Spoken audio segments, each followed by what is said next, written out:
নমস্কার, শুভ সন্ধ্যা। মহানগর 24/7-এর জোট টক্করের আরও একটি পর্ব নিয়ে আমি দেব আপনাদের সঙ্গে। আজকে জোট টক্কর আপনারা জানেনই, আমরা প্রতি পর্বে আলোচনা করি বিভিন্ন বিষয় নিয়ে, বিভিন্ন টপিক নিয়ে আমরা আলোচনা করি, এবং আজকে যে বিষয়ের উপর আমরা মূল আলোচনা রাখবো সেটা হচ্ছে ধর্ম কি ছাপিয়ে যাচ্ছে রাজধর্মকে।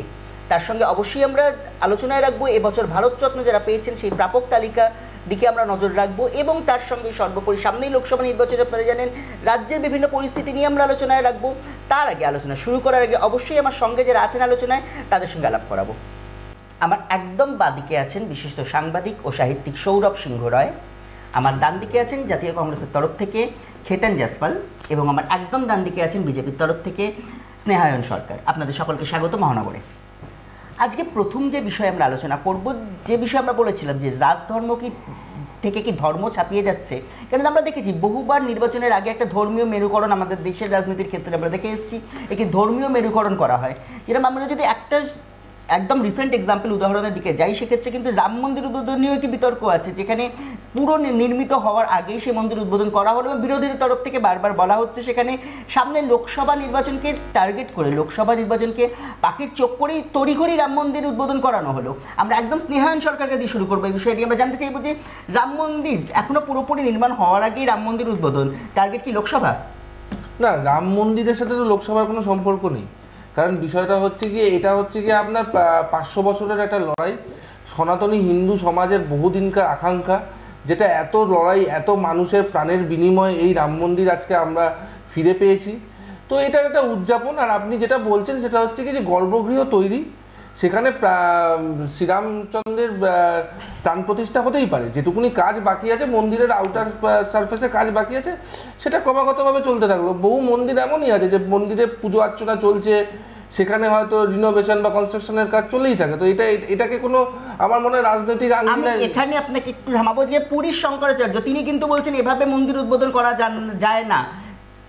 না, শঙ্করাচার্যদের যে অভিযোগ আছে, ঠিক আছে, দেখুন এই শঙ্করাচার্যদের তো বিভিন্ন সময় এই শঙ্করাচার্যদের বক্তব্যটা, সেটা আমাদের আধ্যাত্মিকভাবে দেখতে হবে, সেটাকে আমরা পলিটিক্যালভাবে দেখাটা উচিত না, ঠিক আছে।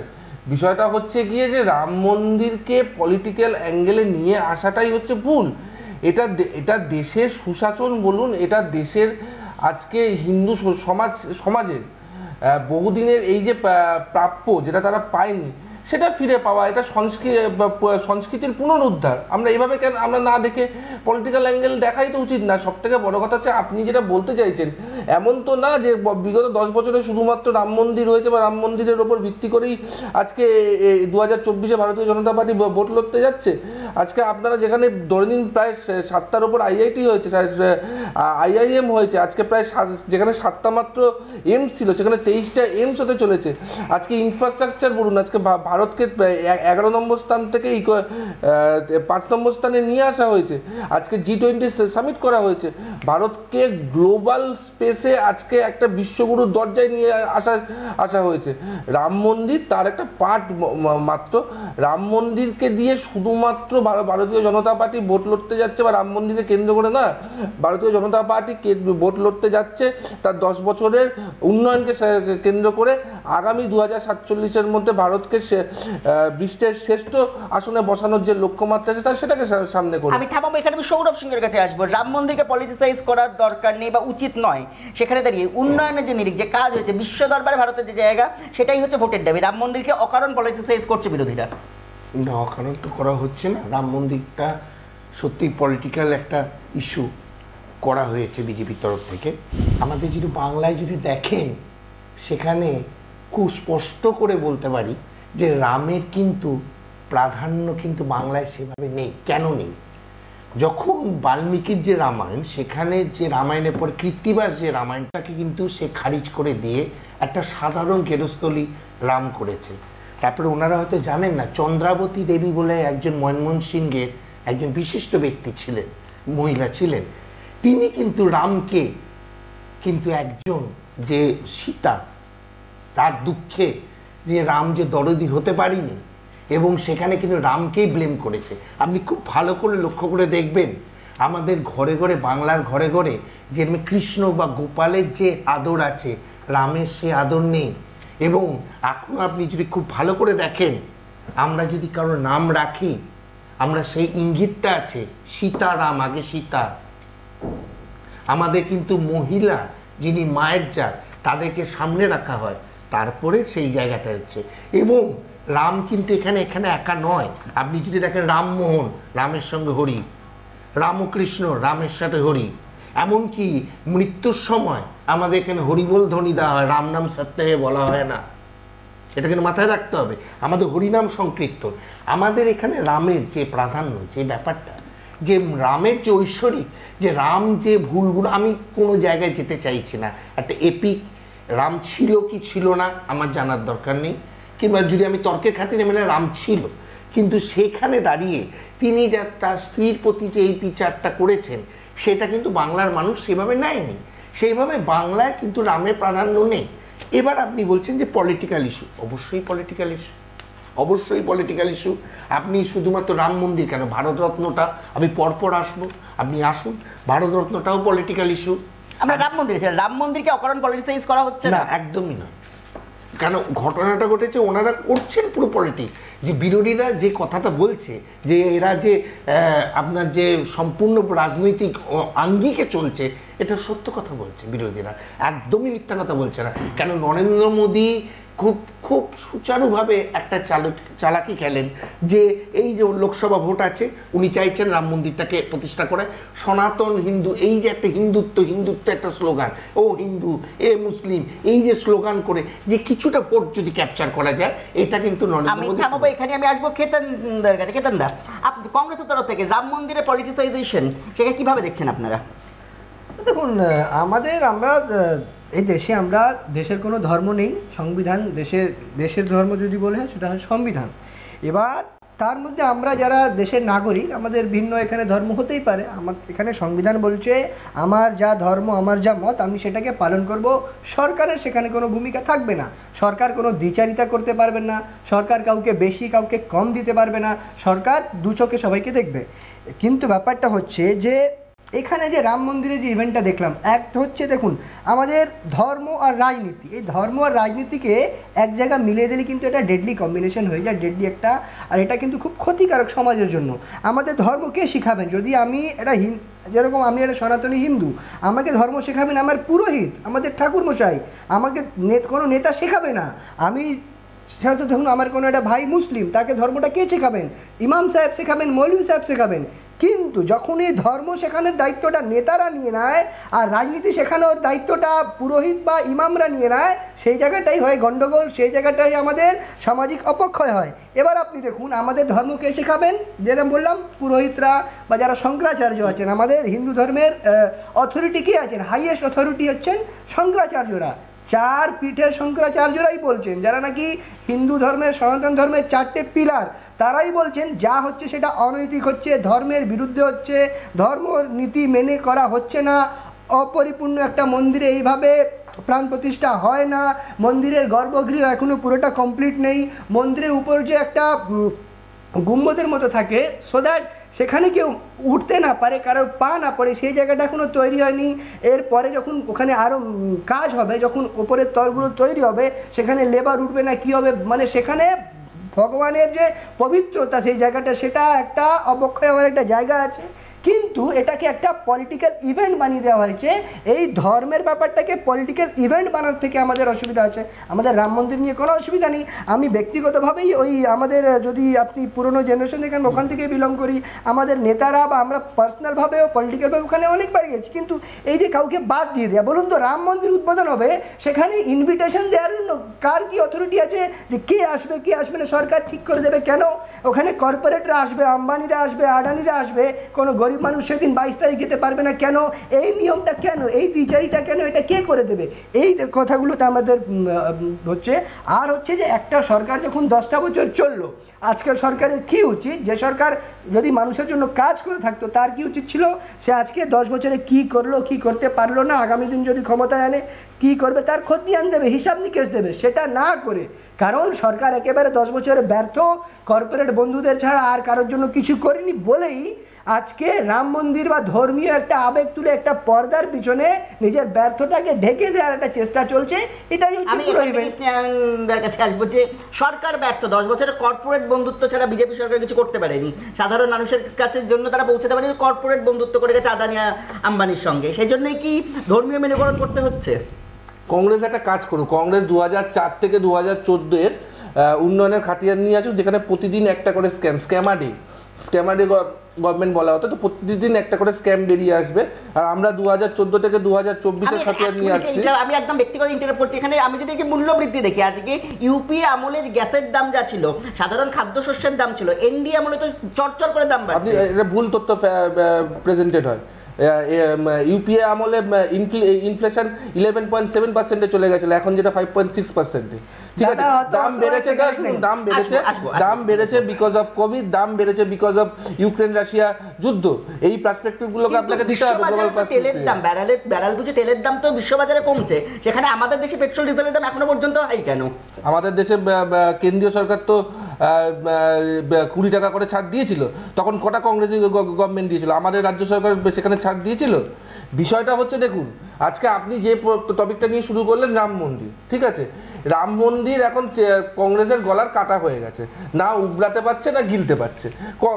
এই রাম মন্দির আন্দোলনকে যারা বিরোধিতা করেছিল, আজকে তার প্রমাণ, আজকে কেতান এখানে বসে বলছে যে ইনভিটেশন কে করেছে?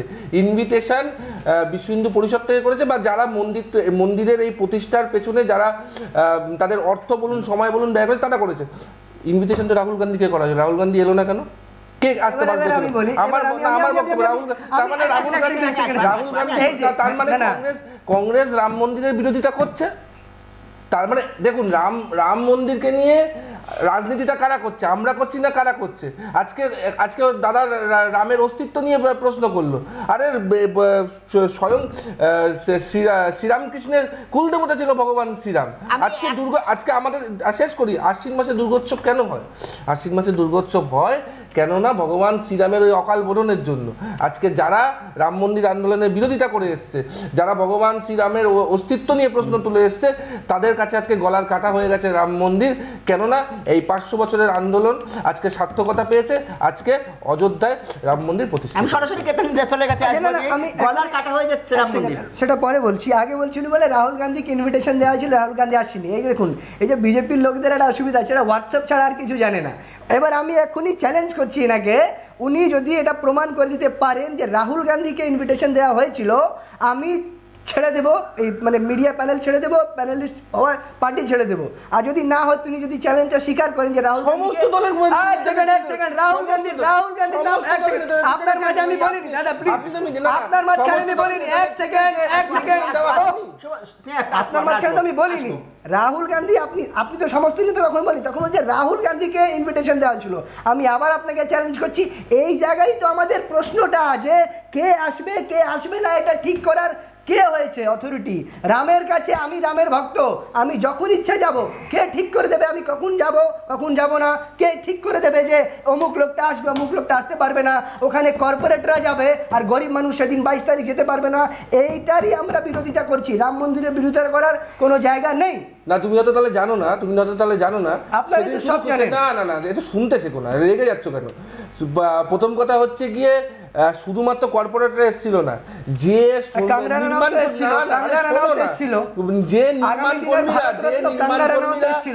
নির্মাণ কর্মীরা ওই রাম মন্দিরে কাজ করেছিল, তারাও কিন্তু ওই দিন ওখানে উপস্থিত ছিল। এবং তাদের উপরে ফুল বর্ষণ করা হয়েছে। আমাদের দেশে ইতিহাস আছে, আমাদের দেশে ইতিহাস আছে। তাজমহল তৈরি হওয়ার পরে তার শ্রমিকদের হাত কেটে নেওয়া হয়েছিল, আর এখানে রাম মন্দির তৈরি হওয়ার পর তার শ্রমিকদের উপর ফুল বর্ষণ করা হয়। এটাই হচ্ছে গিয়ে নতুন ভারত, এটাই হচ্ছে গিয়ে রাম রাজত্ব। আর আমি তোমাকে একটা কথা বলি, ছেড়ে দাও রাহুল গান্ধীর কথা, ছেড়ে দাও। তুমি যখন খুশি যেতে পারো, তুমি যখন খুশি যেতে পারো, ওয়েল অ্যান্ড গুড, ঠিক আছে। আজকে প্রায় এক মাসের উপর হলে উদ্বোধন হয়েছে, কেন কংগ্রেসের কোন নেতা ওখানে যেতে পারছে না? আবার বলছি তুমি হোয়াটসঅ্যাপের বাইরে বেরো। কেন আচ্ছা উত্তরপ্রদেশে দাঁড়া আমি তোমাকে নাম গুলিয়ে দিচ্ছি কারা গেছিল। দাঁড়া 14ই জানুয়ারি গেছিল, 22 তারিখের আগেই গেছিল। 14ই জানুয়ারি আরে ভাই তুমি ঠিক করে দেবে কখন যাবে? প্রাণ প্রতিষ্ঠা হওয়ার পর গেলাম না, প্রাণ প্রতিষ্ঠা হওয়ার পর গেলাম না। ওটা তো তোমাদের ইভেন্ট। বাচ্চা জন্ম হলো, আমি বাচ্চাকে দেখে এলাম। আরে বাচ্চা জন্ম দেবে আছে তোমাদের না আমার ঘোর আপত্তি আছে।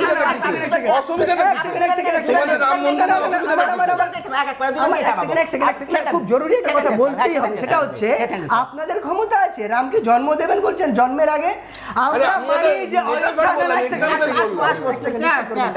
আমার বিশ্বাস, আমাদের বিশ্বাস যে অযোধ্যা মানেই রাম, রামের মানেই অযোধ্যা, ওখানে রাম ছিলেন। আপনার যে নতুন ন্যারেটিভ সৃষ্টি করার চেষ্টা করছেন, এটা কারা করছে? যাদের ডেট অফ বার্থ হচ্ছে 2014, যারা 2014 সালে যাদের মনে হয় যে আমরা জন্মেছিলাম, তাদের জন্যই মনে হচ্ছে যে 22শে জানুয়ারি 2024 রাম ওখানে ছিলেন। আমরা তো বলি তার আগেও রাম ওখানে ছিলেন, ওখানে কিছু না থাকলেও রাম থাকবেন। কিন্তু এবার ব্যাপারটা তোমরা রাম মন্দির সমর্থন করো, পরসেবাকে সমর্থন করো, বাইরে বেরো। উনি বললেন যে কংগ্রেস নেতা নাকি এই কংগ্রেসের যারা আছে তারা নাকি রাম মন্দিরের বিরোধী ইত্যাদি ইত্যাদি। আমি সুব্রমণিয়াম স্বামী, আমি বিরোধিতার কথা বলি না, আমি সমর্থনের কথা জিজ্ঞেস করছি। ওরা বলুক ওরা সমর্থক না বিরোধী। আমি সুব্রমণিয়াম স্বামীর একটা কোট বলছি। I have known Rajiv Gandhi very well. Had he become Prime Minister once again, he would have definitely constructed the Ram Mandir at the same place. He had got the Ram temple unlocked and allowed the salience ceremony for the Ram temple. তাহলে রাজীব গান্ধী তার মানে রাম মন্দিরের পক্ষে ছিলেন, এটা সুব্রমণিয়াম। কেন কংগ্রেস যে বললেন একটু আগে সেই জায়গায়। এবার অকাল বোধনে আসি। বাল্মীকি রামায়ণটা পড়বেন, রাম পড়লে হয় না, রাম বললে ওরকম বলে দিচ্ছে শিখিয়ে দিচ্ছে ওরকম হয় না। বাল্মীকি রামায়ণে কোথাও যদি অকাল বোধনে কথা লেখা থাকে আমি এক্ষুনি এখান থেকে বেরিয়ে যাব। অকাল বোধন কৃত্তিবাসের রামায়ণে লেখা আছে। বাল্মীকি রামায়ণে রাম যেহেতু সূর্য বংশজাত, তিনি সূর্য পুজো করেছিলেন, তিনি দুর্গা পুজো করেননি। আমি চ্যালেঞ্জ নিয়ে বলছি, এইভাবে বলা যায় না রাম অকাল বোধন করেছে, দুর্গার অমুক হয়েছে, এইভাবে না, শিখে জেনে তারপরে বলুন। আচ্ছা দাদা আপনি তো অনেক কিছু জানেন, তাহলে না তাহলে রামকৃষ্ণের কুল দেবতা শ্রীরাম ছিলেন না? না না আরেকটা বলুন। আচ্ছা বেলুর মধ্যে আজও রামনবমীতে পুজো হয় না, শ্রীরামের পুজো হয় না, তাহলে আপনি বাংলার মাটিতে যিশু পুজো হয়? এক মিনিট, আপনার সাথে কেতনের মধ্যে মিলছে না, আপনি রামের অস্তিত্ব অগ্রাহ্য করছেন, ও কিন্তু তা করছে না, ও কিন্তু রামকে মানছে। বলছি আগে ঠিক করুন, দুজনে বলতে দিন। সেটা হচ্ছে যেরকম আমাদের বাংলায় কিছু লৌকিক দেবতা আছে, পঞ্চানন পরবর্তীকালে শিবের সাথে মার্চ করেছে, ধর্ম নারায়ণের সঙ্গে মার্চ করেছে, যেরকম বিষ্ণু আর নারায়ণ এক নয়, আমি চ্যালেঞ্জ নিয়ে বলতে পারি, বিভিন্ন জন বিভিন্নভাবে মার্চ করেছে। সেরকমভাবে রামকৃষ্ণ দেবের যিনি কুলদেবতা রঘুবীর, তিনিও রামের সাথে মার্চ করেছেন, এটা হতে পারে। আমি বলছি না, আজকে আমি দুর্গাকেও দেখিনি, রামকৃষ্ণদেবের একটা উক্তি বলছি, একটা জায়গায় বিতর্ক হচ্ছে শিব বড় না ব্রহ্মা বড়। রামকৃষ্ণদেবকে যখন জিজ্ঞেস করা হচ্ছে, সে বলছে আমি তোমার ব্রহ্মাকেও দেখিনি, শিবকেও দেখিনি, আমি বলতে পারবো না কে বড়। অতএব আমার কথাতে সেই, আমি রামকেও দেখিনি, আমি দুর্গাকেও দেখিনি। হ্যাঁ মেনে আসছি, আমিও ধর্মাচরণ করি, আমিও পুজো করে জল স্পর্শ করি, এটা আমারও নিয়ম। কিন্তু তা বলে এই নয় যে পলিটিক্যাল প্রপাগান্ডা করে সব কিছু করে এইভাবে চলে না। আর আপনাদের যে ওই যে ও একটা কথা বললো না, খুব দামি কথা, 2014 খুব দামি কথা। আমি কিন্তু অটল বিহারী বাজপেয়ী সম্পর্কে বলছি না, একবারও কেউ বলছে না। কেন সেই সময় যে রাজনীতিটা একটা সুষ্ঠু রাজনীতি ছিল, কারণ অটল বিহারী বাজপেয়ী নিজে স্বীকার করছেন রাজীবের জন্য আমার প্রাণ বেঁচেছে। কেন রাজীব গান্ধী যদি না থাকতো, অটল বিহারী বাজপেয়ী যে তিনি চলে গেছেন, আজ বলতে দ্বিধা নেই, যিনি দুরারোগ্য যে ব্যাধিতে ভুগছিলেন, রাজীব গান্ধী যদি না থাকতো সেই সময় প্রাইম মিনিস্টার হিসেবে সেই যে টেক ওভার না করতো, অটল বিহারী বাজপেয়ী পরবর্তীকালে প্রধানমন্ত্রী হতে পারতেন না, হয়তো তার জীবন ওখানেই শেষ হয়ে যেত। তাহলে সেই শিষ্টাচার, কিন্তু এখন বর্তমানে শিষ্টাচার কোথায়? আর যে কংগ্রেস নেতৃত্ব, ঠিকই তো বলেছে, কংগ্রেস নেতৃত্ব কেন, বিরোধী নেতৃত্ব কোটাকে আমন্ত্রণ জানানো হয়েছে, এখানে শুধু কর্পোরেট আম্বানির সাথে হাত মেলাচ্ছে, উনি অমুকে, উনি শুধু ফোকাস, সবাইকে একটা ব্যারিকেডে রেখে দিয়েছে, উনি একা ঘুরে বেড়াচ্ছেন, তার পেছনে এসপি যে তিনি ভারতের প্রধানমন্ত্রী তাকে দিতেই হবে, সেখানে কোনো করার নেই, কিন্তু তিনি একা যে দেখো আমার শো দেখো, এটা আমি ওয়ান ম্যান আর্মি শো।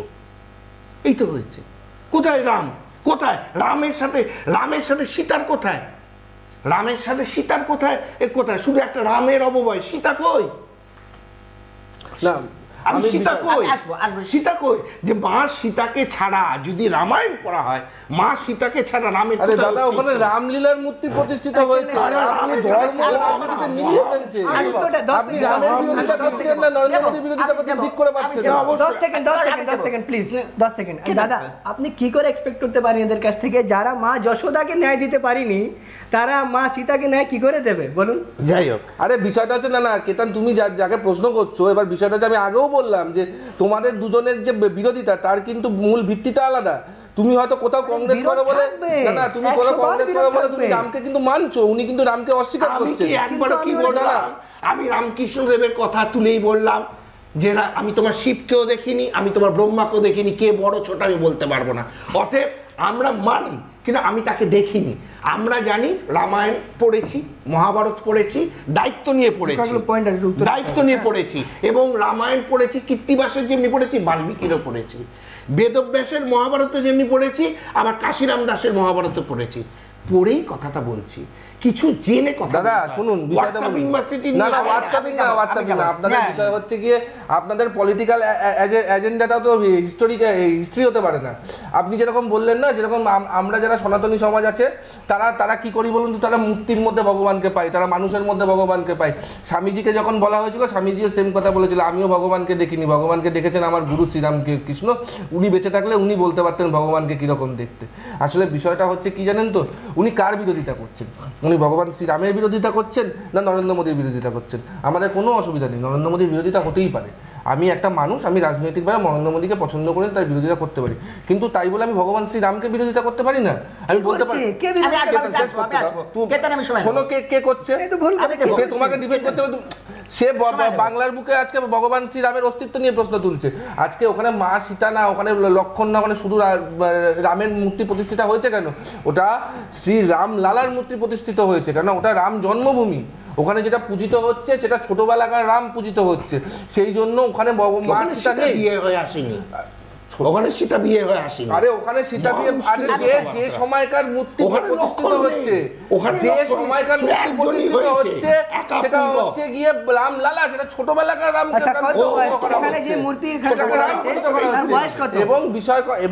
এবং বিষয় হচ্ছে গিয়ে যেটা নারী, এটা এই বিষয়গুলো বলার একটা কারণটা কি হচ্ছে গিয়ে, যে আমাদের দৈনন্দিন যে নারী শক্তি বা মাতৃশক্তি, হ্যাঁ তাদেরকে অ্যাড্রেস করা, ঠিক আছে? কারা অ্যাড্রেস করছে না নারী শক্তি বা মাতৃশক্তিকে? আজকে আমরা এই যে যারা এই সন্দেশখালী ইনসিডেন্ট তারা অ্যাড্রেস করছে, ঠিক আছে? যারা সন্দেশখালী ইনসিডেন্ট হচ্ছে, আজকে লাস্ট 10 বছরে আজকে আপনি আমাদের যে মোর্টালিটি রেট, যে জন্মের সময় বহু মা গর্ভবতী মারা মৃত্যুগত, সেটা আজকে আমাদের এই 10 বছরে কমিয়ে আনা হয়েছে। আজকে কারেন্টলি ভারতবর্ষের সেক্স রেশিও 1020টা মহিলার পিছু 1000টা পুরুষ, মানে যেটা আমরা আগে পিছিয়ে ছিলাম, মহিলারা পিছিয়ে ছিল পুরুষদের থেকে, সেটা আজকে এগিয়ে নিয়ে যাওয়া হয়েছে। বিভিন্ন স্কিমের মাধ্যমে মহিলাদের ঘরে ঘরে আজকে বিদ্যুৎ পৌঁছে দেওয়া হয়েছে, আজকে ফ্রি গ্যাস পৌঁছে দেওয়া হয়েছে, জনধন যোজনার মাধ্যমে তাদেরকে ব্যাংকের সাথে লিঙ্কেজ করিয়ে দেওয়া হয়েছে। আজকে 10 বছরে মহিলাদের উন্নয়নের জন্য লাগাতার কাজ করে গেছে নরেন্দ্র মোদী সরকার। এই ধরনের প্রোপাগ্যান্ডা করে, এই ধরনের, আমি আবারও বলছি, রাজনীতি হচ্ছে, রাম মন্দির নিয়ে রাজনীতি তারা করছে যারা রাম মন্দির আন্দোলনে ছিল না, যারা রাম মন্দির আন্দোলনের বিরোধিতা করে এসছে, তারা আজকে তাদের গলার কাটা হয়ে গেছে রাম মন্দির, তাই তারা আজকে এইটাকে নিয়ে পলিটিসাইজ করছে। তারা চাইছে যে রাম মন্দিরটাকে ইস্যু করে যদি পোলারাইজেশনের মাধ্যমে তাদের কোনো রাজনৈতিক কেতাদের কাছে এই জায়গা থেকে আসবে যে উন্নয়নের নিরিখ যে দেওয়া হচ্ছে, সেখানে দাঁড়িয়ে ইউপি হচ্ছে এনডিএ উন্নয়নের দিক থেকে অনেক এগিয়ে আছে। লাস্ট 10 বছরে ভারত অনেক বেশি উন্নয়ন করেছে ইউপি আমলের থেকে। মানে এই কথা যদি আমায় মানতে হয় তাহলে মেনে নিতে হবে যে বিজেপির কাছে ভারত বা ভারতবাসী মানে হচ্ছে শুধু আম্বানি আর আডানি, যদি আপনি আম্বানির আদানির নিরিখে দেখেন 100 বার উন্নতি হয়েছে। ইউপিএ কেন, অটল বিহারী বাজপেয়ী কোনো দুনিয়ার কোনো দেশ একজন বন্ধুকে এত উন্নতি করে দিতে পারেনি মোদি যেরকম আম্বানি আদানি করেছেন। কিন্তু সেটাকে সাইডে রেখে যদি ভারতবর্ষ হিসাবে করেন তাহলে বেড়েছে, 100 বার বেড়েছে। কি বেড়েছে? তেলের দাম বেড়েছে। এই যে ইনফ্লেশন না, সব ইংরেজি, সব অত ইংরেজি জানি না। এই যে বাইরে পেট্রোল পাম্পে যাবেন, কংগ্রেস আমলে যে তেল পাওয়া যাচ্ছিল তার দাম আর আজকের দাম, তার কারণ কি? এই বিশ্ব মার্কেট এগুলো কিছু নয়। আমরা যখন ইউপি আমল 2013 সালে আমরা ডিজেলে সেন্ট্রাল এক্সাইজ ডিউটি নিতাম 4 টাকা, এই গভর্নমেন্ট নিচ্ছে 34 টাকা, যে 30 টাকা এক্সাইজ ডিউটি বাড়িয়ে দিয়েছে, সেই কারণেই দাম বেড়েছে। আমরা পেট্রোলে সেন্ট্রাল এক্সাইজ ডিউটি নিতাম 11 টাকা, এরা নিচ্ছে 46 টাকা, এই জন্যই দামগুলো বেড়ে গেছে। এগুলো ভাওতা না দিয়ে। আর কাজগুলো বলি, এই যে দেখুন 1.5 লক্ষ লোক গড়ে 1.5 লক্ষ লোক দেশের নাগরিকত্ব ছেড়ে দিচ্ছেন। আজকের দিনে যখন বিজেপি বড় বড় বাতেলা দিচ্ছে যে সিএ নিয়ে আসবো, এনআরসি নিয়ে আসবো, অন্যান্য দেশ থেকে লোকজনকে নিয়ে আসবো, তখন লাস্ট 6-7 বছরে যদি আপনি দেখবেন গড়ে 1.5 লক্ষ মানুষ দেশের নাগরিকত্ব ছেড়ে দিচ্ছেন, পাসপোর্ট গিভ আপ করে দিচ্ছেন। হাঙ্গার ইন্ডেক্স, ওয়ার্ল্ড হাঙ্গার ইন্ডেক্সে আমাদের দেশের পরিস্থিতি আজকের দিনে হচ্ছে 111তম 125টা দেশের মধ্যে। মানে আমাদের নিচে কারা আছে? ওই সোমালিয়া টোমালিয়া, যেগুলোকে আমরা একেবারে গরিব দেশ, তাদের সাথে আমরা এখন কম্পিটিশন করছি। লাস্ট 50 বছরে সব থেকে বেশি বেকারত্ব, আনএমপ্লয়মেন্ট আজকের দিনে দেশে রয়েছে। ইনফ্লেশন সব থেকে বেশি আজকের দিনে দেশে রয়েছে। ডেট মানে হচ্ছে ধার। যখন আমাদের দেশ স্বাধীন হয় 47 সালে, তখন দেশের অবস্থা খুবই খারাপ ছিল। সেখান থেকে আমরা অনেক ভালো জায়গা দেশে নিয়ে এসেছি, মেট্রো থেকে নিয়ে সমস্ত কিছুই দিয়ে গেছি। আমরা এত কাজ করেছি যে 2014 সাল অবধি এখনও তার শিলান্যাস, তার ফিতে কাটছেন মোদিজি। কিন্তু আমাদের যা ডেট ছিল বা ধার ছিল বিশ্ব থেকে, সেটাও ছিল 52-53 লক্ষ কোটি টাকা। আজকে সেটা 112 লক্ষ কোটি টাকা হয়ে গেছে কেবলমাত্র এই 10 বছরে। সে টাকাগুলো কোথায় যাচ্ছে? আম্বানি আদানির কাছে যাচ্ছে। এগুলোই হচ্ছে খতিয়ান। এবার ধর্ম নিয়ে বা রাম মন্দির নিয়ে বা যে কোনো ধর্ম নিয়ে, ধার্মিক ইস্যু নিয়ে আলোচনা করলে সুবিধাটা কী হয় সরকারের? যে এই যে এতগুলো যে বিফলতা যেগুলো গেলাম, যে বলে না মহিলাদের তো গ্যাস চালু করতেই তারা বুঝছে আমার গ্যাসটা শেষ হয়ে গেলে আবার 1000 টাকা দিয়ে গ্যাসটা ভরতে হবে, তারা গ্যাসটা আবার বন্ধ করে দিচ্ছেন। অ্যাকাউন্টের কথা বললেন, অ্যাকাউন্টে 3000 টাকা না থাকলে ওখান থেকে পয়সা, মানে যারা গরিব, বিচারিটা বুঝুন, যারা গরিব, যারা মিনিমাম অ্যাকাউন্ট ব্যালেন্স ম্যানেজ করতে পারছে না, তাদেরকে সরকার কোথায় সহায়তা দেবে না, সেখান থেকে কেটে নিচ্ছে। এই চার্জ ওই চার্জ নামে ব্যাংক থেকে, মানে সমস্ত জায়গা হয়ে গেছে সরকারের উসুলি করা। সরকার সেখান থেকে মানুষকে মানে লুটছে। আমি জবাব নেবো, স্নেহানের কাছ থেকে জবাব নেবো। আচ্ছা দেখো, যদি উন্নয়নের খাতিয়ান হয়, ঠিক আছে, প্রথম কথা হচ্ছে উন্নয়নের খতিয়ান যদি দিতে হয় বা উন্নয়নের যদি মানে একটা কম্প্যারিজন করা হয়, তুলনামূলক কম্প্যারিজন, তাহলে অ্যাটলিস্ট ওই ইউপিএর সাথে তো হয় না। কিন্তু তাও আমার কেতান, আমার বন্ধু স্থানীয় কেতানকে একটু বলি যে কেতান 2013 সাল অবধি, ঠিক আছে, মানে যে কোনো দেশের যদি আপনি মানে উন্নয়নকে মাপকাঠি করতেন, তো 3টে জিনিসকে মাথায় রাখতে হয়। এক হচ্ছে কি স্বাস্থ্য, শিক্ষা এবং ইনফ্রাস্ট্রাকচার, যেটা ভবিষ্যতের দেশ গড়ে বা ভবিষ্যতের রাষ্ট্র গড়ে, ঠিক আছে। জিডিপিও গুরুত্বপূর্ণ ফ্যাক্টর। হ্যাঁ, যদি এই 3টেতে আপনার ইমপ্রুভমেন্ট হয়, জিডিপি অটোমেটিক্যালি ইমপ্রুভমেন্ট হবে। তো বিষয়টা হচ্ছে কি যে লাস্ট 10 বছরে আপনি যদি স্বাস্থ্য ক্ষেত্রে ধরেন, তো যেখানে 70 বছরে 7টা এমস ছিল, সেখানে লাস্ট 10 বছরে সেটাকে 23টা এমসে নিয়ে যাওয়া হয়েছে, ঠিক আছে। 6000-এর ওপরে মেডিকেলের সিট বাড়ানো হয়েছে। শিক্ষাক্ষেত্রে যদি আপনি ধরেন, শিক্ষাক্ষেত্রে আজকে আমাদের যে আগে যেখানে ছিল হচ্ছে গিয়ে 5298টা কলেজ, সেখান থেকে এখন আরো 723টা কলেজ বাড়ানো হয়েছে। 7টা আইআইটি এবং 7টা আইআইএম ইনক্রিজ করা হয়েছে। এবং সব থেকে বড় কথা ইনফ্রাস্ট্রাকচারে আগে পার ডে 2014 সাল অবধি প্রতিদিন 12 কিলোমিটার রাস্তা তৈরি হতো, এখন পার ডে 21 কিলোমিটার রাস্তা তৈরি হয়। নর্থ ইস্টার্ন রেলওয়ে, আপনি জানেন নর্থ ইস্টেতে রেলওয়ে লাইন তৈরি করা বা রেলওয়ে ইনফ্রাস্ট্রাকচার তৈরি করা সব থেকে কঠিন, কিন্তু কারণ পাহাড়ি অঞ্চল, ঠিক আছে। এবং সেখানে বিভিন্ন সময় নর্থ ইস্টকে বা আমাদের মূল ভারতের সাথে, মূল ভারত মানে ওটাও মূল ভারত, ভারতের যে এই সমতল এরিয়াটা আছে তার সাথে জোড়াটা খুব ডিফিকাল্ট ছিল, বিকজ ওখানে কানেক্টিভিটিটা সবসময় হতো না। সেখানে কংগ্রেস আমলে বাজেটে মাত্র 200 কোটি টাকা অ্যালোটেড ছিল ফর নর্থ ইস্টার্ন রেলওয়ে। সেখানে এই বছর যে শেষ বাজেটটা দেওয়া হয়েছে, সেখানে নর্থ ইস্টার্ন রেলওয়ের জন্য 10,000 কোটি টাকা অ্যালট করা হয়েছে। আজকে একটা শেষ কথা বলি, শেষ বলেছে যদি ডিফেন্সে, ভারত তো এমন একটা জায়গায় অবস্থিত জিও পলিটিক্যাল ভাবে, ভারত তো সবসময় ধরে নিন খুব একটা আমাদের যে প্রতিবেশীরা আছে তারা তো খুব একটা আমাদের প্রতি ফ্রেন্ডলি না। তো তার প্রতি ভারতকে সবসময় নিজেদের ডিফেন্স সেক্টরটাকে একটা মাথায় রাখতে হয়। আগে আপনি জানবেন ভারতের যদি ডিফেন্সের যে সরঞ্জাম যেগুলো আধুনিক সরঞ্জাম যেগুলো, তার জন্য ভারতকে সবসময় তাকিয়ে থাকতে হতো বিশ্বের যে দেশগুলোর জন্য, ঠিক আছে। আজকের সময় দাঁড়িয়ে ভারত কিন্তু এই ডিফেন্স যে সরঞ্জামগুলো আছে সেগুলো কিন্তু এক্সপোর্ট করছে, যেটা প্রায় 533 গুণ ইনক্রিজ করেছে ফ্রম 2014। আজকে ভারতের থেকে ডিফেন্স সরঞ্জাম কিনতে আসছে বাকি দেশগুলো। তো এই জায়গায় দাঁড়িয়ে আজকে আপনি যদি বলেন যে আমাদের নিরপেক্ষতার ক্ষেত্রে, ফরেন পলিসির ক্ষেত্রে ভারতকে আজকে অনেক বেশি, অনেক প্রাধান্যের জায়গায় নিয়ে গেছে এই নরেন্দ্র মোদী। আমি এই জায়গায় সৌরভ সিংহর কাছে যে কাজের খতিয়ান দেওয়া হলো, ভারতকে বিশ্ব দরবারে তুলে ধরা হচ্ছে নরেন্দ্র মোদীর আমলেই, সেখানে আপনারা একটা পার্টিকুলার রাম মন্দির নিয়ে বড় পলিটিসাইজ করছে, কিন্তু কাজের যে নিরিখ, সেই কাজের নিরিখগুলো আপনারা কখনো বলছেন না। রাজ্যে আজকে আপনাদের সরকার তৃণমূল কংগ্রেসও বিরোধিতা করছে, অন্য প্রধান বিরোধী দল কেন্দ্রের কংগ্রেসও বিরোধিতা করছে, কিন্তু কাজের যে নিরিখ দেওয়া হচ্ছে সেই কাজের নিরিখ নিয়ে তো আপনারা কথা বলছেন না। উনি একটু আগে যে মহিলাদের নিয়ে বললেন যে নরেন্দ্র মোদীর আমলে মহিলারা খুব ভালো আছেন, তাদের উন্নতি হয়েছে ইত্যাদি ইত্যাদি। আমি ন্যাশনাল ক্রাইম ব্যুরোর রিপোর্ট বলছি, সেখানে দেখাচ্ছে উত্তরপ্রদেশে গত বছরে 2023-এ 65,743 জন মহিলা নিগৃহীত হয়েছেন, নয় গ্যাং রেপ, নয় এমনি রেপ, নয় ডোমেস্টিক ভায়োলেন্স, এবং তার পার্সেন্টেজ হচ্ছে 70.8%। 70.8%। আর কংগ্রেসের খতিয়ান বলছে 2013, আমি সেখানে বলছে 32,546, 50%। তাহলে নরেন্দ্র মোদী, যোগী আদিত্যনাথের আমলে সত্যিই উন্নতি হয়েছে। গ্যাং রেপ বেড়েছে, ভায়োলেন্স বেড়েছে, এগুলো বেড়েছে, উন্নতি হয়েছে। আর যেটা বলছেন, আজকে আমি কংগ্রেসের পক্ষে না, বিজেপির পক্ষেও না, কিন্তু এটা অনস্বীকার্য। যখন বিশ্বজুড়ে শেয়ার মার্কেটের যখন ধস নেমেছিল, সেই সময় ভারতবর্ষে যদি মনমোহন সিং প্রধানমন্ত্রী না থাকতেন, ভারতবর্ষ বিক্রি হয়ে যেত। সেটা কিন্তু উনি করে দেখাতে পেরেছিলেন।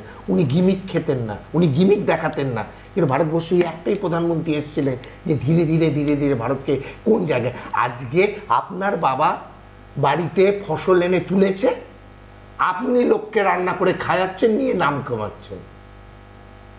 করেছে কিন্তু মনমোহন সিং, ওনারা নাম কামাচ্ছে। এই মুহূর্তে সময় হয়ে গেছে বিরতি নেবার, বিজ্ঞাপন বিরতি পাবো, ফিরবো স্নেহায়নের থেকে এবং খেতানের থেকে আমরা জবাব নেবো, ফিরে আসবো বিজ্ঞাপন বিরতি পাবেন। তারপরে কিন্তু অবশ্যই আমরা চোখ রাখবো এই বছর ভারতরত্ন যারা পেয়েছেন সেই প্রাপক তালিকা, সেখানেও কিন্তু রাজনীতির একটা অভিযোগ তোলা হচ্ছে বিরোধীদের তরফ থেকে, সেদিকেও আমরা চোখ রাখবো। ফিরছি আবার ছোট্ট একটা বিরতির পর।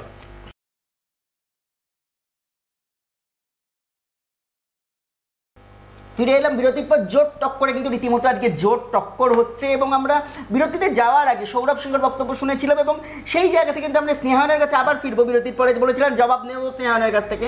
স্নেহায়ন, না, ন্যাশনাল ক্রাইম ব্যুরো রিপোর্ট, ঠিক আছে, আপনার মনে আছে হয়তো, মানে লাস্ট 2-3 বছর বা প্লাস 5 বছর ধরে যখনই ধরে নিন আমাদের রাজ্যে কোনো নারীদের ওপর অত্যাচার হয়েছে বা ধর্ষণের কোনো ঘটনা ঘটেছে, তখনই কিন্তু তৃণমূল নেতাদের মুখে এই ন্যাশনাল ক্রাইম ব্যুরো রিপোর্টের কথাটা শোনা গেছে, এবং তারা ওই খতিয়ানটা দেখিয়ে বলেছে দেখো আমরা কিন্তু অনেকটা নিচে, আমাদের ওপরে অনেক বিজেপি শাসিত রাজ্য আছে যারা কিন্তু ওপরে আছে, তারা দেখো আমাদের এখানে নারীরা সুরক্ষিত। এটার কারণটা কি, এটা তো আজকে স্পষ্ট হচ্ছে। বলুন, যে সন্দেশখালিতে আজকে মায়েরা বলছে, বোনেরা বলছে যে আমরা যদি আমাদের ওপর অত্যাচারের কোনো রিপোর্ট থানায় করতে যেতাম, তখন আমাদেরকে বলা হতো যাও আগে রিপোর্ট করে আসো গিয়ে শেখ শাহজাহানের কাছে, আগে গিয়ে করে আসো শিবু হাজরার কাছে, তারপরে গিয়ে আমরা তোমাদের রিপোর্ট নেব। আমি আসছি, আমি কেন আসছি, আমি ঢুকছি না, আমি জাস্ট বলছি সন্দেশখালী না, জাস্ট এক্সাম্পল, এটা গোটা রাজ্যে হচ্ছে। আমি বলছি কি কোনো রিলিজিয়ান ক্লাসিফিকেশন হচ্ছে না সন্দেশখালীতে? সেটা তো আমি দেখুন, বিরোধী দলনেতা শুভেন্দু অধিকারী নিজে সন্দেশখালীতে বসে বলেছেন দেখে হিন্দু মহিলাদের ধর্ষণ করা হয়েছে, কোনো চাচিকে ধর্ষণ করা হয়নি। রিলিজিয়াস ক্লাসিফিকেশন হোক না হোক, সব থেকে বড় কথা হচ্ছে মহিলাদের উপর অত্যাচার হয়। বিরোধী দলের স্টেটমেন্ট যে কোনো চাচিকে ধর্ষণ করা না, আপনাকে মনে রাখতে হবে, সেটা বিরোধী দলনেতা বলার আগে ওখানকার মহিলারা অভিযোগ করেছে যে হাতের শাখা পলা দেখে আমাদেরকে রাত্রিবেলা পার্টি অফিসে দেখা হতো। আমি সেই পয়েন্টে আসছি না, আপনি পয়েন্টটা অন্যদিকে চলে যাচ্ছেন। আমি বলছি যে যেখানে মহিলারা আমাদের রাজ্যে ধরে নিন রিপোর্টটা করতে পারে না, তো যে রিপোর্টটা যদি রেজিস্টার না হয় তো অটোমেটিক্যালি ন্যাশনাল ক্রাইম ব্যুরো রিপোর্টে দেখাবে যে মানে বাংলা আজকে সুরক্ষিত বা অন্য বিজেপি শাসিত রাজ্যগুলো অসুরক্ষিত। তো সেই জায়গায় দাঁড়িয়ে এই আজকে যেখানে ধরুন যেখানে ললেসনেস, যেখানে আইন শৃঙ্খলার অবস্থা পুরোপুরি ভেঙে পড়েছে, যেখানে ধরুন শিবু হাজরা বলে আমি ছোট কোর্ট, শাহজাহান বড় কোর্ট, মানে আজকে পুরো সমান্তরাল অ্যাডমিনিস্ট্রেশন চালায় তৃণমূলের নেতারা, সেখানে এটা তো অবভিয়াস যে সেখানে ক্রাইম যে ঘটনাগুলো সেগুলো রেজিস্টারই হবে না, সেগুলো রিফ্লেক্টই করবে না। তো দেখাবেই যে বিজেপির শাসিত রাজ্যগুলো ওপরে থাকবে, পশ্চিমবঙ্গ নিচে থাকবে, পশ্চিমবঙ্গ সেফার প্লেস, এগুলো তো দেখাবেই। আর এগুলো নিয়ে তৃণমূল নেতারা বলিয়ান হবে। আর জানি না কেতান হাত তুলে আছে, কেতান এখন কি বলবে, কারণ কেতানরা এখানে দাঁড়িয়ে সন্দেশখালীর বিরোধিতা করে, কিন্তু ওদের দিল্লি নেতারা তো সন্দেশখালীর কি বিরোধিতা করতে পারবে সেটা ও ভালো বলতে পারবে। না, যেখানেই অন্যায় হবে সেখানেই ন্যায়ের আওয়াজ তুলবে কংগ্রেস। এটা পশ্চিমবঙ্গ প্রদেশ জোট হতে চলেছে, জোটের কথাই হচ্ছে কংগ্রেস তৃণমূল পশ্চিমবঙ্গে।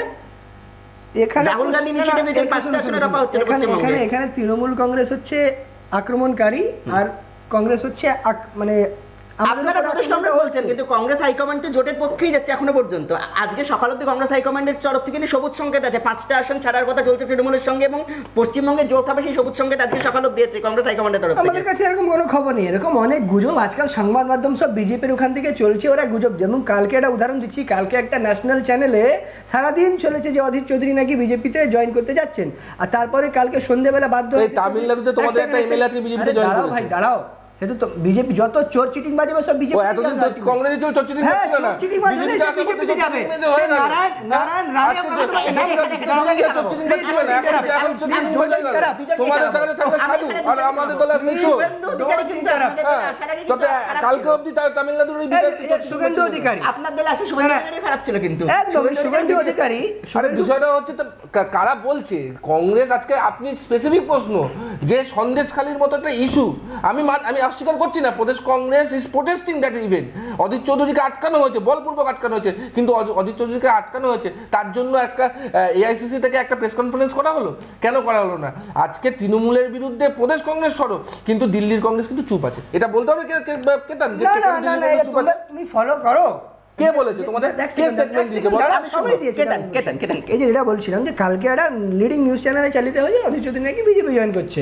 তো এবার কালকে তারপর সন্ধ্যাবেলা চিঠি করা হলো ওই চ্যানেলকে যে আপনারা যে সূত্র মারফত বলছিলেন, হয় আপনারা ওই সূত্র ডিসক্লোজ করুন, নয় আপনাদের এগেনস্টে আমরা মানহানি মামলা করবো। তো নিউজ চ্যানেল আজকাল তো দেখছেন কিভাবে চলছে, মানে এবার ব্যাপারটা হচ্ছে এই যে কথাগুলো বলছেন না কে বিজেপিতে জয়েন করছে, যে চোর চিটিংবাজ হবে, যার মেরুদণ্ড থাকবে না, সে আলটিমেটলি বিজেপিতেই যাবে। আমরা তার উদাহরণ হচ্ছে যে আজকের দিনে এদের যে leader of opposition Suvendu Adhikari, সে একসময় চোর, সে হাতে টাকা নিয়েছে দেখা গেছে, বিজেপির ইউটিউব চ্যানেলে তার ভিডিও রিলিজ করা হয়েছে, কিন্তু কত বড় নির্লজ্জ এরা ওকে নিয়ে লিডার অফ অপোজিশন করে দিয়েছে। আর দেখবেন সন্দেশখালীতে সেখানে ওটা টাসেল চলছে, কি চলছে দেখবেন, একবার শুভেন্দু অধিকারী যাবে, তারপরে একবার সুকান্ত মজুমদার দেখানোর জন্য যে না রাজ্যটা কে চালাচ্ছে বিজেপির, শুভেন্দু অধিকারী নাকি মজুমদার। ব্যাপারটা সেটা না, ব্যাপার এবার আমি ফিরে যাই একটু মানে দেশের রাজনীতি, যে বলছি না এত বড় কাজ করেছেন দেশের রাজনীতি। বলো কমলনাথ তোমাদের দলে থাকবে তো? কে কমলনাথ? আমি বললাম যে ন্যায়ের পক্ষে থাকবে সে কংগ্রেসের পক্ষে থাকবে, যে অন্যায়ের পক্ষে থাকবে সে কংগ্রেস ছেড়ে চলে যাবেন। কমলনাথ কিনে তোমরা এত অ্যালিগেশন করতে আর আজকে মুখ মানে হা করে রেখেছো, হাত তুলে। না তোমরা এখন কমলনাথকে কি বলছো, সাধু বলছো না চোর বলছো? কমলনাথের জায়গায় আছে। কমলনাথ ছিন্দওয়াড়া লোকসভায় তার ছেলে বলছে, কমলনাথের স্টেটমেন্ট আছে যে ছিন্দওয়াড়া লোকসভায় কংগ্রেসের ক্যান্ডিডেট ওর ছেলে হতে চলেছে, তার প্রস্তুতি নিচ্ছে। মানে কমলনাথ সাধু তো এত আগ্রহ কিসের? আমরা জিজ্ঞাসা করছি, মানে আমাদের আগ্রহ কিছু দেশের পার্সপেক্টিভে গেল তাই বললাম। আমি আরেকটা কাপ্পুরি ঠাকুর এবার ভারতরত্ন দেওয়া হয়েছে তাকে, একসময় আরএসএস থেকে যেভাবে আক্রমণ করেছিল, এখন তো তাকে বিজেপি শাসিত সময় তাকে তো ভারতরত্ন দেওয়া হচ্ছে, এখন তাকে সাধু বলা হচ্ছে না। বা ভারতরত্ন দেওয়ার জন্য যে তাকে বিজেপির প্রতি অ্যালাইজেন্স প্রুফ করতে হবে এরকম তো কোনো কথা না। পিভি নরসিংহ রাওকে দেওয়া হয়েছে, যিনি কংগ্রেসের প্রধানমন্ত্রী, যাকে কিনা মানে দীর্ঘদিন ধরে কংগ্রেস তার প্রাপ্য সম্মানটুকুনি দেওয়া হয়নি। দেখুন ভারতরত্ন দেওয়া হবে তার যোগ্যতার বেসিসে। ভারতরত্ন তো এরকম হবে না যে ইন্দিরা গান্ধী শাসনকালে ইন্দিরা গান্ধীকে ভারতরত্ন দেওয়া হবে, এই ট্রেন্ডটা তো ভেঙে দেওয়া হয়েছে। আপনি শুধু ভারতরত্ন কেন, পদ্মভূষণ বা পদ্মবিভূষণ সম্মানগুলো দেখে নিন না। যারা লোকাল লেভেলে যারা সমাজের জন্য কাজ করছে, যারা গুণী মানুষজন, তাদেরকে দেওয়া হয়েছে। এর সাথে বিজেপির পক্ষে হতে হবে বা এরকম তো কোনো ক্রাইটেরিয়া তো নেই। আমি আসবো এখান থেকে সৌরভ সিংহর কাছে। কর্পূরী ঠাকুর যখন বিহারের মুখ্যমন্ত্রী হয়েছিলেন তখন জনসংঘের প্রধান ছিলেন কৈলাসপতি মিশ্র, তিনি কর্পূরী ঠাকুর ফিনান্স মিনিস্টার ছিলেন। তা কর্পূরী ঠাকুর সংরক্ষণ বিল আনার চেষ্টা করেছিল। সেই সময় এদের ঔদ্ধত্য কতটা, আরএসএস কি বলেছিল জানেন? আমি কোটটা বলছি, এ রিজার্ভেশন কাহা সে আই, কর্পূরীকে মানে বিয়াই। মানে এই রিজার্ভেশন কোথা থেকে এলো? কর্পূরীর মা জন্ম দিয়েছে। এমন অশান্তি করেছিল, এমন কাণ্ড করেছিল, কর্পূরী ঠাকুর গভর্নমেন্টকে ফেলে দিয়েছিল। কিন্তু আজকে যখন বুঝেছে আমার ওই সংরক্ষণের ভোট দরকার, নীতিশ কুমারকে তুলে নিল, তারপরে কুর্মী সম্প্রদায়, অমুক সম্প্রদায়, এদের পাশি টাশি, এদের সম্প্রদায় ভোট দরকার, এই কর্পূরী ঠাকুরকে ভারতরত্ন। পিবি নরসিংহ রাওর বিরুদ্ধে শিবু সোরেনের মামলা। শিবু সোরেনকে কেনা হয়েছিল এমপি, কেন? নরসিংহ রাওয়ের কাছে সেই সংখ্যা ছিল না সংখ্যাগরিষ্ঠতা প্রমাণ করার জন্য। এই বিজেপি অ্যালিগেশন করেছিল এবং সেটা সুপ্রিম কোর্টে মামলা পর্যন্ত হয়েছিল যে শিবু সোরেনকে প্রচুর টাকা, শিবু সোরেন অ্যারেস্ট হয়েছিল। এবং যখন নরসিংহ রাও গভর্নমেন্ট পড়ে গেছিল, অটল বিহারী বাজপেয়ী 13 দিনের প্রধানমন্ত্রী হলেন, তারা বলেছে সত্যের জয় হয়েছে। কিন্তু এখন দরকার হচ্ছে সাউথের ভোটগুলো, দে পিবি নরসিংহ রাওকে। এরপরে আসছি কে? চৌধুরী চরণ সিং। চৌধুরী চরণ সিং উত্তরপ্রদেশে, তিনি মুখ্যমন্ত্রী যখন ছিলেন, তিনি একটা সবুজ বিপ্লব করেছিলেন 69-এ, ঠিক আছে? তারপরে চৌধুরী চরণ সিং বহুবার দল বদলেছে, মানে ভারতবর্ষের একমাত্র ব্যক্তি যিনি সবচেয়ে বেশি দল বদলেছেন। কিন্তু তবুও এই 24 দিনের প্রধানমন্ত্রী চৌধুরী চরণ সিংকে কেন ভারতরত্ন দেওয়া হলো? দিল্লিতে কৃষক বিদ্রোহ, কেন? চৌধুরী চরণ সিং কৃষক সন্তান, তিনি কৃষকদের কথা ভেবে সবুজ বিপ্লব করেছিল। কৃষক বিদ্রোহকে দমন করতে হবে। নিয়ে এবার কি হয়েছে? চৌধুরী চরণ সিংকে ভারতরত্ন দিল। ওর যে নাতি আছে, মানে অজিত সিং এর ওনার ছেলে, তাকে টেনে নিয়ে এলো এনডিএতে, তার দল এসে গেল। দেখেছো, কৃষক আমার সাথে, কুর্মী আমার সাথে, যারা যারা ওবিসি আমার সাথে সাউথের লোকেরাও আছে। এবার লালকৃষ্ণ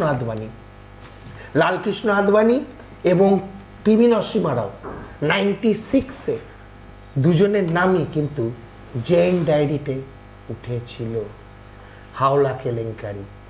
এবং সুপ্রিম কোর্টে তখন যে মামলা চলছিল, সেখানে সংবাদ মাধ্যমে সেখানে একটা জায়গায় বলছে Advani and VC Shukla are guilty of expecting illegal gratification under section 7 and criminal misconduct under section 13 (1) (d). তারা করেছেন। আমি লালকৃষ্ণ আদবানি পুরনো রাজনীতি ব্যক্তিত্ব, এটা কোনো প্রুফ হয়নি, অ্যালিগেশন অনেকেই থাকতে পারে, কিন্তু আমি সেই জায়গাতে যাচ্ছি না। কর্পূরী হোয়ার ইজ कपूरी क्या रिजर्वेशन कैसे आई? कपूरी ने माँ ने भी आई, মানে চিন্তা করুন, ওকে দিয়ে হচ্ছে না, আরএসএস করেছে, মা কেটে নিয়েছে, মা জন্ম দিয়েছে। আমি আসবো পিবি নরসিংহ রাও আর চৌধুরী চরণ সিং, পুরোটাই পলিটিক্যাল গেম। নরেন্দ্র মোদী সম্পূর্ণ চলে পলিটিক্যাল গেম। আমি কেতানের কাছে আসবো, কেতান না, এটা তো ঠিকই, সরকারটা 12 মাস চলে ইলেকশন মোডে, কখন কোনটা কি করলে ইলেকশনের লাভ লোকসান হবে যেরকম দেখবেন। আমি ওই বিষয় যাচ্ছি না, জাস্ট একটা উদাহরণস্বরূপ মানে এক্সাম্পল হিসাবেই দেবো যে দেখুন আজকে যে সিএ এর কথা বললেন না, যে স্বরাষ্ট্রমন্ত্রী, যে এটা নাকি ভোটের আগেই আনা হবে। তো যখন বলছেন যে এটা ভোটের আগেই আনা হবে, অর্থাৎ বলছেন যে ভোটের জন্যই আনা হবে। ঠিক তেমনই এই যে ভারতরত্নগুলো দেওয়া হয়েছে, একটু আগে আমাদের বিজেপির ভাই বলছিলেন যে পিভি নরসিংহ রাওকে নাকি কংগ্রেস মানে যোগ্য আমরা সম্মান দিতে পারিনি, মর্যাদা দিতে পারিনি। আরে ভাই, উনি কংগ্রেসের প্রধানমন্ত্রী হয়েছেন, কংগ্রেস প্রধানমন্ত্রী।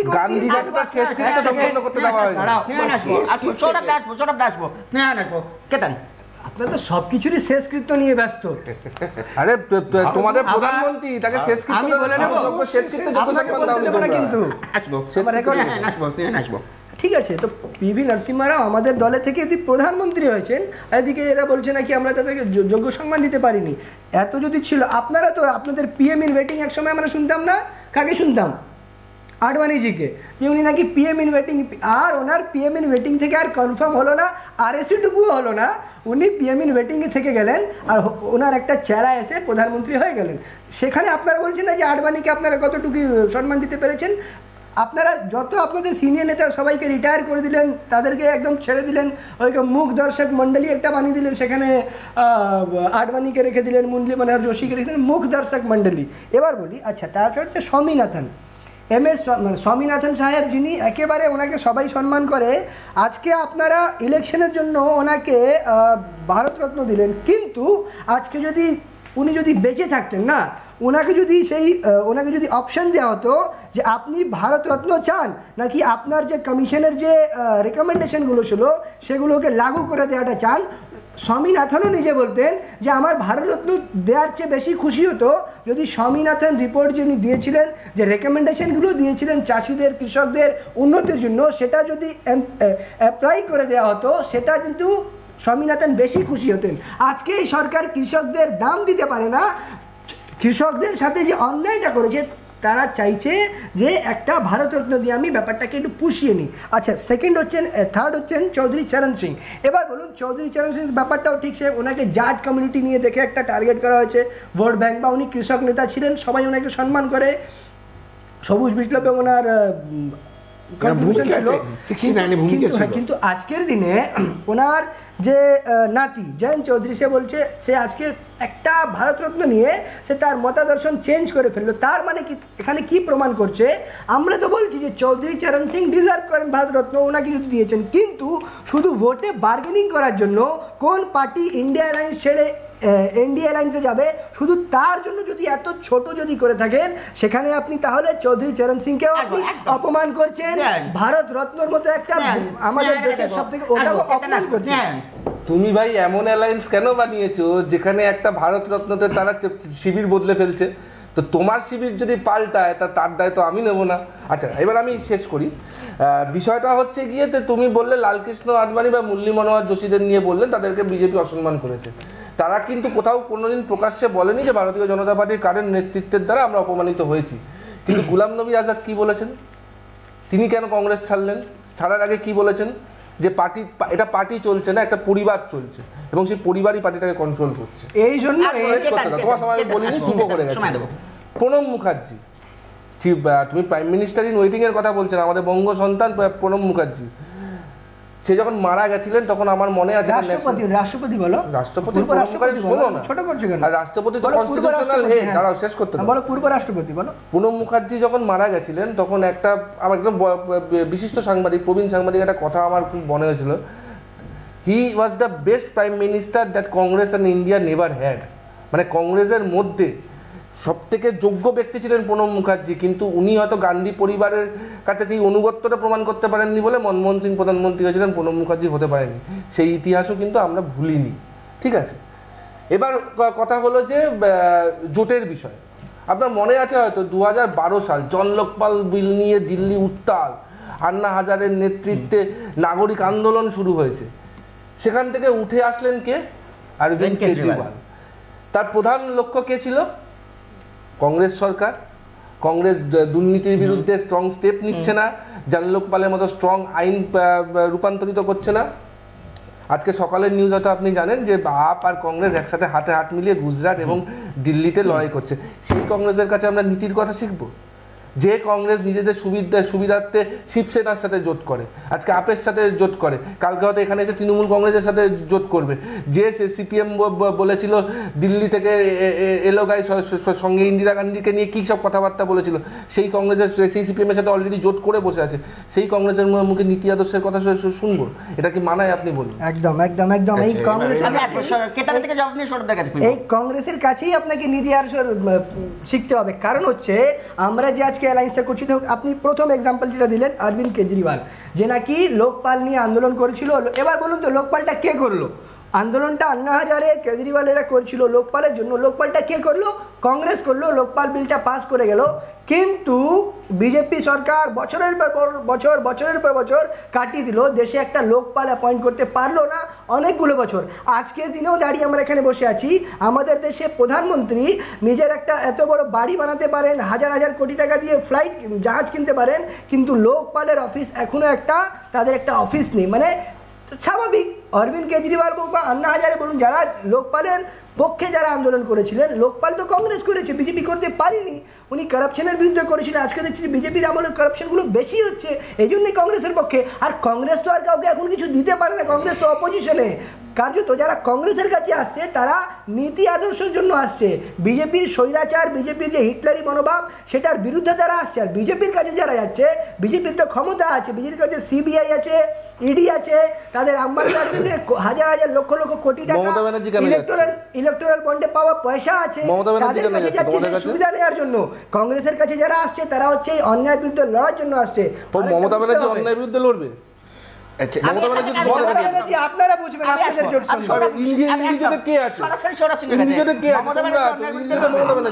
আমার বক্তব্য হচ্ছে, আমি আমার জবাব পাইনি। ওরা ন্যায় নীতির কথা বলছে, কারণ মাকে অসম্মান করে তাকে ভারতরত্ন দেওয়া, এটা কোন দেশের ন্যায় আমি জানি না। এটা নরেন্দ্র মোদী পারে। আরএসএস, আমি তো বলছি খুব সংক্ষেপে, আমরা শেষের দিকে বলছি খুব সংক্ষেপে, রিজার্ভেশন कैसे आई, কাপুরি কে মানে भी आई, আরএসএস বলেছে। ঠিক আছে, এবার পিভি নরসিংহ রায়ের সম্বন্ধে যে যে অভিযোগগুলো করেছিল, তার মানে আমাকে মেনে নিতে হবে সেটা স্ক্যামগুলো। তাহলে তাহলে পিভি নরসিংহ রায় এবং কংগ্রেসকে অভিযোগগুলো মিথ্যাচার। যখন ভারতরত্ন দিচ্ছেন তিনি ভারতে, তার মানে এগুলো মিথ্যাচার। চৌধুরী চরণ সিং এর সম্বন্ধে যা যা করেছিল, তারপরে সেগুলো কেন 24 দিনে গভর্নমেন্ট পড়ে গেল, কেন বেরিয়ে এসেছিল তো ওনার বিরুদ্ধে গিয়ে, তার মানে সেগুলো মিথ্যাচার। এমনকি কর্পূরী প্রসাদ ঠাকুরের সম্বন্ধে যেগুলো করেছিল সেগুলো মিথ্যাচার। এবং আপনাকে বলে দিচ্ছি, এটা তো এই শুরু করেছে দক্ষিণ জাট অমুক তুসুক এগুলো করেছে, এই বেশি দিন দেরি নেই। 2000 এই যে আপনার 24-এর যে ইলেকশনটা হবে, পশ্চিমবঙ্গেতে এটা সুবিধা করতে পারবে না। হয়তো ওরা সেন্ট্রালে আবার পাওয়ারে আসতে পারে, কিন্তু পশ্চিমবঙ্গের এখনো সুবিধা করতে পারবে না। ওই দিন পশ্চিমবঙ্গে আপনারা কংগ্রেসের হাত ধরছেন তো, সেগুলো আমি জানি না, সেটা ভবিষ্যৎ দেখা যাবে। আমি বলছি পশ্চিমবঙ্গের সুবিধা করবে না, কিন্তু ওই দিন বেশি নেই যে এরাও একদিন দেখবেন। আপনাকে লিখে রেখে দিচ্ছি, 2028-এর মধ্যে মমতা ব্যানার্জিকে ওরা পদ্মভূষণ নাহলে পদ্মবিভূষণ দেবে, এবং মমতা ব্যানার্জির বিরুদ্ধে ওরা স্ক্যাম তুলে নেবে। এরা এরকমই পার্টি, গালাগালি করে, তারপরেই আবার তাদেরকে সেই সম্মান দিয়ে সেখান থেকে সুগেন্ডুকে নিয়ে নিল তো। একদম সময় প্রায় শেষ, আনইন্টারাপ্টেড 1 মিনিট নেওয়ানকে দেবো না। আমার একটা বক্তব্য হচ্ছে গিয়ে যে নীতি আদর্শ, ঠিক আছে, ধরুন কংগ্রেসের একটা নীতি আছে, গান্ধীবাদ একটা আছে, তাদের একটা হিস্টোরিক্যাল পার্সপেক্টিভ আছে, স্বাধীনতা সংগ্রাম আছে, স্বাধীনতা পরবর্তী রাজনীতিতে তাদের একটা ভূমিকা আছে, এটা অস্বীকার করে কোনো লাভ নেই। কিন্তু তৃণমূল কংগ্রেসের উৎপত্তি কথা থেকে, সিপিএম বিরোধিতা থেকে, যে সিপিএমের অত্যাচার থেকে বাংলার মানুষকে বাঁচাতে, যদিও বা সেই অত্যাচারই এখন তৃণমূল কংগ্রেস করছে, সেই অত্যাচার থেকে বাঁচাতে এই দলটার প্রতিষ্ঠা, ওয়ান এজেন্ডা যে সিপিএমের বিরোধিতা। সেই সিপিএমের সাথে যারা আজকে এক টেবিলে বসে ইন্ডি জোট করতে পারে, সেই তৃণমূলের মুখ থেকে নীতি আদর্শের কথা শুনবো? আমরা নীতি আদর্শের আলোচনা যদি করতে হয় ভারতবর্ষের যে কোনো পার্টির সাথে করবো, কিন্তু তৃণমূল কংগ্রেসের সাথে না। কি সুন্দর উত্তর। আমি একদম জবাব দেব কেতনের কাছ থেকে। আপনার ভালো না লাগলে ঠিক আছে, কথাটা ঠিকই, কিন্তু ব্যাপারটা হচ্ছে যে তৃণমূল হোক বা যে কোনো উদাহরণ, মানে জ্বলন্ত উদাহরণ যে শুভেন্দু অধিকারী চোর ছিল, টাকা নিয়েছে, আপনারা এলওপি করেছেন। নারায়ণ রানে মহারাষ্ট্র এত বড় স্ক্যামে ছিল, প্রধানমন্ত্রী স্বরাষ্ট্রমন্ত্রী তার নাম নিয়ে বলেছে, তাকে বিজেপি কেন্দ্রীয় মন্ত্রী করেছে। তারপর হচ্ছে নর্থ ইস্টে আপনি চলে যান, আসামের এক বর্তমান যে মুখ্যমন্ত্রী হেমন্ত বিশ্ব শর্মা, ওখানে শারদার তোমাদের এমপি মাঝখানে বলবে না, আনইন্টারাপ্টেড মানেটা হয় কেউ মাঝখানে বলবে না প্লিজ। তো ব্যাপারটা হচ্ছে ওখানে নাম নিলাম, দেখুন সত্য বললেই কিন্তু কাটা লাগে। তো কি যেন বলছিলাম নামটা, হেমন্ত বিশ্ব শর্মা। সন্দেশখালী বলে তোমার গায়ে কাটা লাগবে না দাদার গায়ে কাটা লাগবে? ভাই দাঁড়াও না, আনইন্টারাপ্টেড মানে বোঝো না, আনইন্টারাপ্টেড মানে কি যেন নামটা বললাম, চোরটা হেমন্ত বিশ্ব শর্মা। হ্যাঁ তোমার দলে ছিল? হ্যাঁ হ্যাঁ, চুরি করেছে, বিজেপি নিয়ে নিয়েছে, আমরা নিতে নিই। আমি একদম আনইন্টারাপ্টেড, একদম আনইন্টারাপ্টেড সময় দিচ্ছি। রাহুল গান্ধী কুকুরকে বিস্কুট খাওয়াচ্ছিলেন, ওই চোরটাকে এন্টারটেইন করেননি, তোমরা নিয়ে নিয়েছো। মানে কুকুরকে, যে কুকুরের থেকেও যার ইম্পর্টেন্স কম কংগ্রেসের কাছে, তাকে তোমরা নিয়ে চিফ মিনিস্টার বানিয়ে দিয়েছো, সেই চোরটাকে। ঠিক আছে, শুভেন্দু অধিকারী সেই চোরটাকে তোমরা নিয়ে এলওপি বানিয়ে দিয়েছো। নারায়ণ রানের চোরটাকে নিয়ে তোমরা কেন্দ্রের মন্ত্রী বানিয়ে দিয়েছো। অজিত পাওয়ার প্রধান, মানে কত বড় বেহায়া নির্লজ্জ হতে পারে বলুন তো? দেশের প্রধানমন্ত্রীর জন্য এই শব্দগুলো ব্যবহার করা আমি উচিত মনে করি না, কিন্তু অন্য কোনো শব্দ আমার মাথায় আসছেও না। যাই হোক, উনি এক সপ্তাহ আগে বলছেন যে 6000 কোটি টাকা ইরিগেশন স্ক্যাম করেছে, নাম বলছে অজিত পাওয়ার। এক সপ্তাহ পরে আমরা দেখছি ওই অজিত পাওয়ারকে বিজেপির সাথে অ্যালায়েন্স করে উপমুখ্যমন্ত্রী করে দিয়েছে মহারাষ্ট্র। তারা নীতি আদর্শের কথা তাদের কণ্ঠ থেকে বেরোয় কি পারে, এটাই মানে নীতি আদর্শের কথা বিজেপি উচ্চারণ করছে, এটাই একটা সব থেকে বড় একটা রাজীব গান্ধীকে কিন্তু সিপিএম চোর বলেছিল। ঠিক আছে, বলতেই পারে, তাদের অধিকার আছে। যারা গণতন্ত্রের বিরোধী আছে তাদের অধিকার আছে সেটা বলার, কিন্তু তার মানে না, দাঁড়াও না, তার মানে তুমি যখন জোট করলে তখন সেটা গণতন্ত্রের অধিকার, আর অন্য কেউ জোট করলে আমি জোটের বিষয়ে যাচ্ছি না, আমি জোটের বিষয়ে যাচ্ছি না। তুমি সিপিএমের সাথে জোট করতে পারো, তুমি তৃণমূলের সাথে জোট করতে পারো। তুমি এখানে দাঁড়িয়ে দাদা প্রথমেই একটা প্রশ্ন করেছে, তুমি এখানে দাঁড়িয়ে স্ট্রেট ফরওয়ার্ড অ্যান্সার দাও ক্যামেরার দিকে তাকিয়ে যে ইন এনি কন্ডিশন কংগ্রেস আর তৃণমূল জোট করবে না বাংলা। ও কি করে বলবে?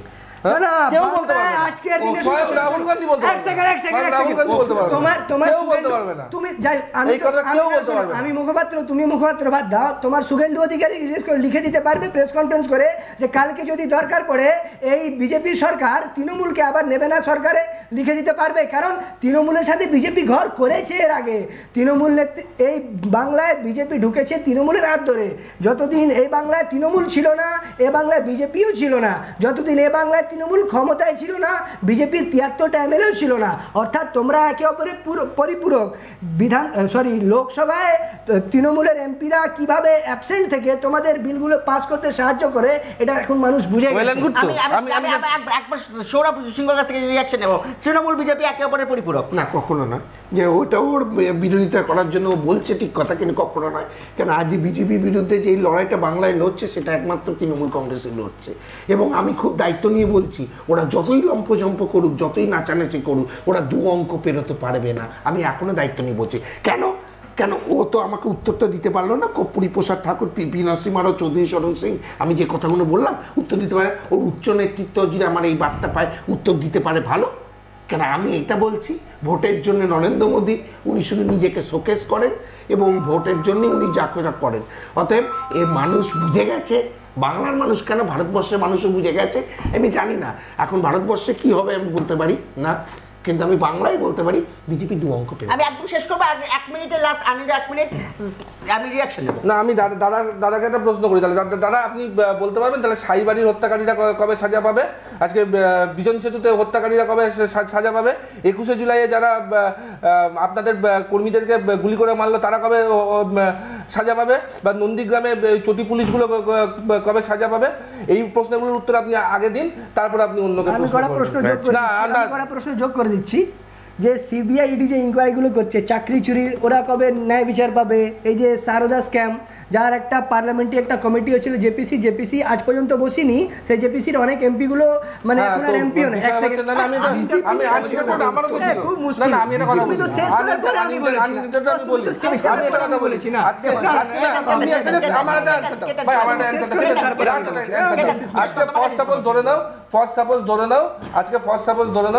কোনো একটা এনকোয়ারিতে কোনো একটা বড় তৃণমূল নেতা ধরা পড়লো, তোমার অভিষেক মনু সিংভি তার হয়ে আবার সুপ্রিম কোর্টে লড়তে চলে যাবে না তো? কারণ এর আগে এক্সাম্পল আছে কিন্তু অভিষেক মনু সিংভি প্রফেসর। আপনি দাদা তৃণমূলের বলছেন না কংগ্রেসের বলছেন? জোট হয়ে গেছে? না না, মেসেজ এসেছে কি? তাহলে আমরা তো জানি না। না বলছি ভাইপোকে কালকে কি বিজেপি নিয়ে নেবে না? সুগেন্ডুর মতো, ধরো সুগেন্ডুকে যখন নিতে পারে, ভাইপোকে নিয়ে নিতে পারবে না কালকে বিজেপি কি নেবে না? লিখে দিতে পারবে। রাজীবকে নিয়েছিল না, অর্জুন সিংকে নিয়েছিল না, কি কথা বলছো তোমরা? চোর হলেই সে আলটিমেটলি যাবে হচ্ছে বিজেপির কাছে। আমরা শুভেন্দু অধিকারীকে নিয়েছিলাম, আমরা অর্জুন সিংকে নিয়েছিলাম, ঠিক আছে? তোমরা তো ভাই পুরো দলটাকেই নিয়ে নিচ্ছ। কোন দলটাকে? তৃণমূল কংগ্রেসটাকে। কোথায়? আরে জোট তো করতে গেছে। কোথায় জোট করতে গেছিলে তোমরা? মূর্খের স্বর্গে বাস করছো। মূর্খের স্বর্গে বাস করছো। তোমরা না হিন্দি জোটের মধ্যে তৃণমূল কংগ্রেস নেই? মুশকিল। হিন্দি জোটের মধ্যে তৃণমূল কংগ্রেস নেই? তৃণমূল ভালো বলতে পারবে, তৃণমূল জানে। হ্যাঁ, না তৃণমূল হিন্দি জোটে আছে কি নেই তোমার মধ্যে কি বলতে? আমি তো তৃণমূল মুখপাত্র নই। ওই দেখো, তুমি তো হিন্দি জোটের মধ্যে আছো। আমি আছি। তা তোমার সাথে কে আছে তুমি জানো না? না, মানে আমি ঘুরতে যাচ্ছি আপনাকে নিয়ে, হ্যাঁ ধরুন পরে হাওড়া থেকে আমি আপনার সাথে উঠলাম, বর্ধমানে গিয়ে আপনাকে দেখতে পাওয়া গেল না, কারণ আপনি নেমে গেছেন। আমি তখন জিজ্ঞাসা করলাম আমি তো জানি না, ওর দায়িত্ব তো ওর। আমাদের সন্দেহটা কোন জায়গায়, যে আমাদের সন্দেহটা হচ্ছে যে আরএসএস এর দুর্গা আদৌ কি আরএসএস এর বিরুদ্ধে? মানে আপনি বলতে পারছেন যে মানে তৃণমূল তৃণমূল কংগ্রেস ধোকাধারি করতে পারে? টিকিট, দিল্লির টিকিট অনেকে কেটেছে, আলটিমেটলি বোর্ডিং পাস কারা কারা পায় সেটা দেখা। আমরা মানে আপনি তৃণমূলকে ভরসা করতে পারছেন না তো? কে বিশ্বাস করবে এই তৃণমূলকে? একদম এটা সময় শেষ। আপনার নিজেদের মধ্যে আমরা সবাই শেষ, আমরা আমি কি বলবো? যে বিষয়ে নিয়ে আলোচনা শুরু করেছিলাম সেখানে কিন্তু ধর্ম এবং রাজনীতি যে পোলারাইজেশন হচ্ছে, ধর্ম এবং রাজনীতি যে বারবার করে মিলিয়ে দেওয়ার চেষ্টা হচ্ছে, সেই জায়গা থেকে কিন্তু আজকের আলোচনা আমরা বিভিন্ন ইস্যু নিয়ে আমরা আলোচনা করেছি, কিন্তু সেখানে দাঁড়িয়ে থেকে আগামী দিনের জন্য সাধারণ ভারতবাসীর জন্য, সাধারণ ভারতবাসীর যে সমস্যা, সেই সমস্যাগুলো নিয়ে যদি সব রাজনৈতিক দল, শাসক বিরোধী সব পক্ষ যদি সাধারণ মানুষের সমস্যা নিয়ে বেশি কথা বলে, ধর্মের চেয়ে বেশি যদি মানুষের সমস্যাকে প্রাধান্য দেওয়া হয়, সেটা স্বাভাবিকভাবে সারা দেশের জন্য অনেক উন্নতি সাধন করবে।